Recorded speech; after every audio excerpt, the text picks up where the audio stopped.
Ayan na nga mga ka-idol at napadayo nga tayo dito sa may Barangay Palo Alto, Calamba City at dito lang yan sa may tapat ng Barangay Hall at cover court ng Barangay Palo Alto. Makikita mo na dito yung nagtitinda raw ng napakalalaki at napakasarap na siomai. Kaya naman hindi natin palalampasin to mga ka-idol. Dito lang yan sa Meaty Siomai Rice by Aling Marites. Kaya naman may mga nagmarites sa atin dahil first month sa rin nila ngayon ay may pa-free leche plan pa sila. Kaya naman tikman natin kung legit nga na masarap ang siomai dito sa Meaty Siomai Rice by Aling Marites. What's up mga ka-idol? It's another day, another food trip gala na naman ang pinuntahan natin. At ngayon, nandito tayo sa may Barangay Palo Alto, Calamba City upang umattend ng first monthsary ng Meaty Siomai Rice by Aling Marites. So yan, dito lang yan sa may Barangay Palo Alto. Sa harap lang mismo ng Barangay Hall at cover court ng Barangay Palo Alto. So, nandito tayo para tikman natin yung kanilang pinagmamalaking dito, siomai at yung mga iba't ibang foods pa nalang ino-offer dito. Meron din silang tea dito. Kaya samahan nyo kami. Kain tayo. At pagdating pa nga lang natin ay eto na agad ang bumungad sa atin ang napakaraming customer na talaga namang bumabalik-balik sa kanila. Kaya tanungin natin kung bakit sila pabalik-balik dito. Ikaw, sir.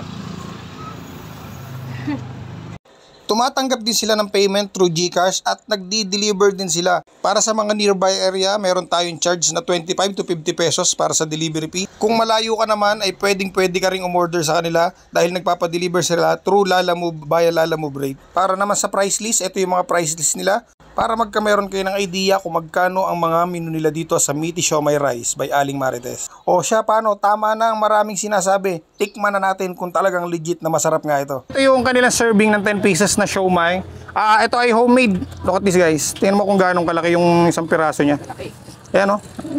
Laki. For only 10 pesos.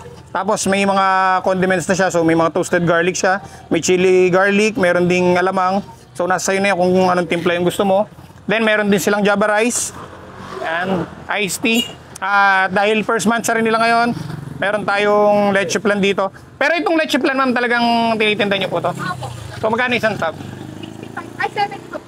70 per tab. So yan, sa mga gusto ng leche plan, meron sila dito, 70 per tab. Ayan o. Creamy leche plan. So taste check muna natin. Lagyan natin ng kalamansi.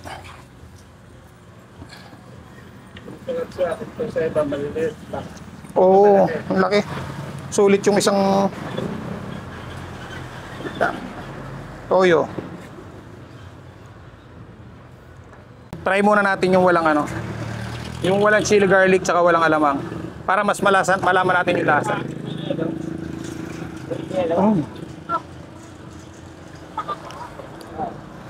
Napakamiti ng flavor.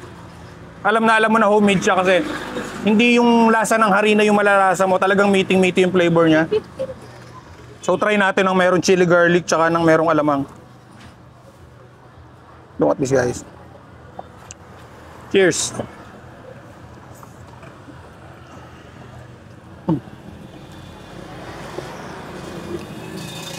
Perfect na perfect to. Pwedeng pang ulam, pwedeng pang pulutan. Sobrang laki ng serving kaya sa lahat ng mga gustong kumain ng siomai dito sa Meaty Siomai Rice, legit na talagang Meaty Siomai siya. Punta lang kayo dito sa may Barangay Palo Alto, in front lang ng Barangay Hall ng Palo Alto. Makikita nyo na to. You can also like their Facebook page. Ito, plus natin sa screen ng Facebook page nila. Meaty Siomai Rice by Aling Marites. Follow nyo po yan. At kung gusto nyo pong kumain dito, punta lang kayo dito sa may Barangay Palo Alto. Cheers. Try natin with java rice. Ito with java rice. Hindi, yun talaga yung kasi.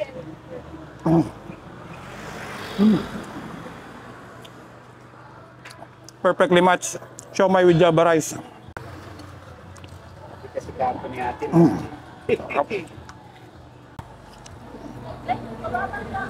Iced tea. Try natin yung kanilang leche plan.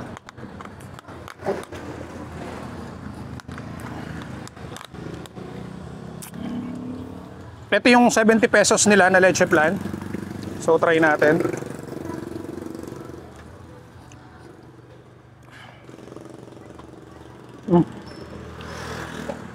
Very creamy, very fluffy. Tapos hindi siya sobrang tamis. Tamang-tama lang. For we end our vlog, gusto ko lang pa magpasalamat kay Ma'am Leia Legaspi for inviting us dito sa kanilang place. At natikman natin yung kanilang very meaty siomai dito sa Meaty Siomai Rice. Cheers. Sir, baka may babating ka. Hello, binabati ko nga pala taga PPTI. Yan. Sa grinding, sa QC at saka sa Wirecut at saka sa CNC Milling Ano pangalan niyo, sir? Television. Ray Conisi po. Okay, shoutout kay Sir Reconis. So for the last bite ng ating siomai, so bago natin isubo to, congratulations do sa winner natin ng 500 pesos GCash. So kung gusto nyo manalo ng 500 pesos GCash, patuloy nyo lang yung pagsuporta sa ating Facebook page at baka sa susunod, kayo na yung manalo ng ating pa-GCash giveaway. Cheers! So yan, kasama natin si Ma'am Julie. Ma'am Julie, baka may babatiin ka? Po, yan. Siya yung makikita nyo pag bumili kayo dito sa Meaty Siomai Rice dito sa Palo Alto. So ayun mga ka-idol, paano hanggang dito na lang ang food trip gala natin ngayong araw na to. At maraming salamat sa lahat ng mga sumusuporta at laging sumasama sa mga food trip gala na pinupunta natin. Hanggang dito na lang, kita tayo next vlog. See you guys! So ayun mga ka-idol, ito yung sticker lalagyan natin dito sa kanilang tarp dito para makita nila na galing na tayo dito sa Meaty Siomai Rice.